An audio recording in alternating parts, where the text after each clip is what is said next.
ನಮಸ್ಕಾರ. ಇವತ್ತಿನ ದಿನ ಬಾಗಲಕೋಟೆ ಜಿಲ್ಲೆಯ DCC ಬ್ಯಾಂಕಿಗೆ ಬಂದಿದ್ದು. ಕಾರಣ ಏನಂತ ಹೇಳಿದ್ರೆ ಮೊನ್ನೆ ದಿನ 3ನೇ ತಾರೀಕು ದಿನ ಒಂದು DCC ಬ್ಯಾಂಕ್ನ MD ಅವರು ಮಾತು ಕೊಟ್ಟು ಹೋಗಿದ್ರು, ರೈತರ ಜೊತೆ ನಾವು ಚರ್ಚೆ ಮಾಡೋದೈತಿ, ಅದಕ್ಕೆ ರೈತರು ಸೋಮವಾರ ದಿನ 10ನೇ ತಾರೀಕು ಬರಬೇಕಂತ ಹೇಳಿದರು.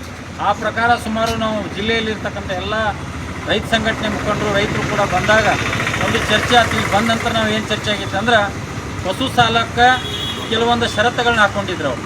ಏನಂತ ಹೇಳಿತಂದ್ರೆ ಡೈರಿಯಿಂದ KMFದಿಂದ ನಮಗೆ ಲೆಟ್ರ್ ಬೇಕು ಅನ್ನುವಂಥದ್ದು.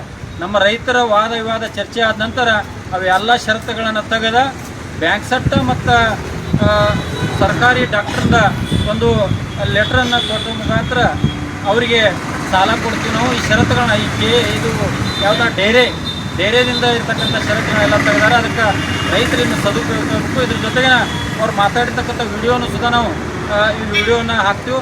ಯಾಕಂದರೆ ಷರತ್ತುಗಳು ಕಮ್ಮಿ ಆಗ್ಯಾವ, ಅದಕ್ಕೆ ರೈತರಿಂದ ಸದುಪಯೋಗ ತಗೋಬೇಕಂತ ಅವ್ರಿಗೆ ತಿಳ್ಕೊತೀವಿ. ಇನ್ನು 0% ಹೆಚ್ಚುವರಿ ಸಾಲ ನಾವು ಯಾವಾಗ ಮಾಡ್ತೀವಿ ಅಂತೇಳಿ ಅವ್ರು ಚರ್ಚೆ ಮಾಡಿದಾಗ ಇನ್ನು 2-3 ದಿನದೊಳಗೆ ನಾವು ಹೆಚ್ಚುವರಿ ಮಾಡ್ತೀವಿ ಅಂತ ಹೇಳ್ಯಾರ. ಅದಕ್ಕೆ ನಾವು ಬೇಡಿಕೆ ಇಟ್ಟಿದ್ದು ಹೆಚ್ಚೈತೆ. ಅವರು ಎಷ್ಟು ಮಾಡ್ತಾರೋ ಅನ್ನುವಂಥದ್ದು ಒಂದು 2-3-4 ವಾರದೊಳಗೆ ನಾವು ನೋಡೋಣ. ಬರುವಂಥ ದಿನಮಾನಗಳು ನಮ್ಗೆ ತೃಪ್ತಿ ಆಗ್ಲಿಕ್ಕೆ ಅಂತ ಹೇಳಿತಂದ್ರೆ ಅವ್ರು ಕೊಡ್ತಕ್ಕಂಥ ಸಾಲ ತೃಪ್ತಿ ಆಗ್ಲಿಕ್ಕೆ ಅಂದ್ರೆ ಬರುವಂಥ ದಿನಮಾನದೊಳಗೆ ಹೋರಾಟಕ್ಕೆ ಕರೆ ಕೊಡ್ತೀವಿ. ಆ ಹೋರಾಟಕ್ಕೆ ಹೆಚ್ಚಿನ ಸಂಖ್ಯೆಯಲ್ಲಿ ಎಲ್ಲರೂ ರೈತರು ಬರಬೇಕಾಗತ್ತೆ. ಅವ್ರು ಎಷ್ಟು ಮಾಡ್ತಾರೆ ಅನ್ನುವಂಥದ್ದು ನೋಡೋಣ. ಪಶು ಸಾಲ ಮಾತ್ರ ಎಲ್ಲರೂ ಸದುಪಯೋಗ ತಗೋರಿ ಅಂತೇಳಿ ಇಡೀ ಜಿಲ್ಲೆಯ ರೈತರ ಮುಖಂಡರಲ್ಲಿ ನಾವು ಕೇಳ್ಕೊತೀವಿ. ನಮಸ್ಕಾರ. ರೈತ ಬಂಧುವರಿಗೆ ನಮಸ್ಕಾರ. ಕರ್ನಾಟಕ ಸರ್ಕಾರ ಶೂನ್ಯ ಬಡ್ಡಿ ದರದಲ್ಲಿ ಪಶುಸಂಗೋಪನೆ KCC ಸಾಲದ ಯೋಜನೆ ಹಮ್ಮಿಕೊಂಡಿದೆ. ಈ ಒಂದು ಕಾರ್ಯಕ್ರಮವನ್ನು ಒಂದು KCC ಸ್ಯಾಚುರೇಷನ್ ಕ್ಯಾಂಪೇನ್ ಅಂತೇಳಿ ಆಗಸ್ಟ್ 14ನೇ ತಾರೀಕಿನವರೆಗೆ ಮಾಡ್ತಾ ಇದ್ದಾರೆ. ಆಗಸ್ಟ್ 14ನೇ ತಾರೀಕಿನವರೆಗೆ ಅತಿ ಹೆಚ್ಚು ಅರ್ಜಿಗಳು ಬರಲಿ ಅಂತ ಮಾಡ್ಕೊಂಡಿದ್ದಾರೆ. ಆದರೆ ಆಗಸ್ಟ್ 14ನೇ ತಾರೀಕನೇ ಏನು ಕೊನೆಯಲ್ಲ, ತದನಂತರದಲ್ಲಿ ಕೂಡ ಅರ್ಜಿಗಳನ್ನು ಕೊಡ್ಬೋದು. ಈ ಹಿಂದೆ ನಾವು ಈ ಪಶುಸಂಗೋಪನಾ ಸಾಲಗಳಾದ ಅರ್ಜಿಗಳಿಗೆ ಏನು ರೈತರ 2 ಹಸುಗಳಾಗಿರ್ಬೋದು ಅಥವಾ 2 ಎಮ್ಮೆಗಳಾಗಿರ್ಬೋದು ಅಥವಾ ಕುರಿಗಳಾಗಿರ್ಬೋದು, ಇವಾಗ ಏನು ಸ್ಕೇಲ್ ಆಫ್ ಫೈನಾನ್ಸಿಗೆ ಸಂಬಂಧಪಟ್ಟ ಹಾಗೆ ನಾವು ಅರ್ಜಿಗಳನ್ನು PKPS ಮುಖಾಂತರ ಸಲ್ಲಿಸ್ರಿ ಅಂತ ಹೇಳಿದ್ವಿ. ಅಲ್ಲಿ ಕೆಲವು ಷರತ್ತುಗಳನ್ನು ಹಾಕಿದ್ವಿ. ಅಂತಂದರೆ ಹಸು ಅಥವಾ ಎಮ್ಮೆಗಳನ್ನು ಸಾಕಿದವರು ಅವರು ನಮ್ಮ KMF ಡೈರಿ ಮೂಲಕ ಹಾಲು ಹಾಕಿರಬೇಕು ಮತ್ತು ಅದಕ್ಕೊಂದು ತ್ರಿಪಕ್ಷೀಯ ಒಂದು ಒಪ್ಪಂದವನ್ನು ಮಾಡ್ಕೋಬೇಕು ಅಂತ ಹೇಳಿದ್ವಿ.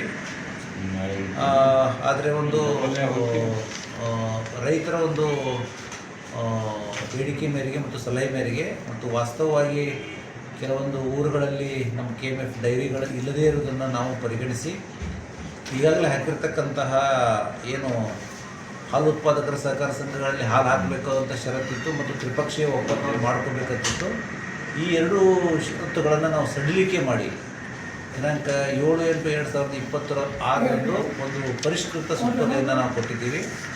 ಆ ಸುತ್ತೋಲೆ ಪ್ರಕಾರ KMFನಲ್ಲಿ ಹಾಲು ಹಾಕಬೇಕು ಅಂತ ಇರತಕ್ಕಂಥ ಷರತ್ತನ್ನು ತೆಗೆದಿದ್ದೀವಿ ಮತ್ತು ತ್ರಿಪಕ್ಷೀಯ ಒಪ್ಪಂದವನ್ನು ಮಾಡ್ಕೋಬೇಕಂತ ಏನು ಷರತ್ತಿತ್ತಲ್ಲ ಅದನ್ನೂ ನಾವು ತೆಗೆದುಹಾಕಿದ್ದೀವಿ. ಸೊ ಈಗ ಹೊಸ ಪರಿಷ್ಕೃತ ಏನು ಸುತ್ತೋಲೆ ಪ್ರಕಾರ ಎಲ್ಲ ರೈತ ಮಿತ್ರರು ಈ ಯೋಜನೆಯ ಒಂದು ಸದುಪಯೋಗವನ್ನು ಪಡ್ಕೋಬೇಕು ಮತ್ತು 14ನೇ ತಾರೀಕೆ ಏನು ಕೊನೆ ಇಲ್ಲಲ್ಲ, ತದನಂತರಲ್ಲೂ ಕೂಡ ಅರ್ಜಿಗಳನ್ನು ಸಲ್ಲಿಸಬೇಕು.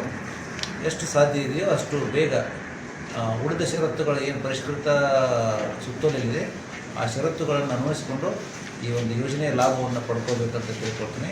ಮತ್ತು ಎಲ್ಲ PKPSನ ಕಾರ್ಯದರ್ಶಿಗಳು, PKPSನ ಆಡಳಿತ ಮಂಡಳಿಯವರು ಏನು ಅರ್ಹ ರೈತರಿಂದ ಏನು ಅಪ್ಲಿಕೇಶನನ್ನು ತೆಗೆದುಕೊಳ್ತೀರಿ ಆ ಅಪ್ಲಿಕೇಶನನ್ನು ಆದಷ್ಟು ನಮ್ಮ DCC ಬ್ಯಾಂಕಿಗೆ ಕಳಿಸಿದರೆ ನಮ್ಮ ಆಡಳಿತ ಮಂಡಳಿಯಲ್ಲಿ ಅಪ್ಲಿಕೇಶನ್ಸ್ಗಳನ್ನು ಇಟ್ಟು ಸಾಲ ಮಂಜೂರಾತಿಗೆ ನಾವು ಕ್ರಮ ತೆಗೆದುಕೊಳ್ತೀವಿ. ನಮಸ್ಕಾರ.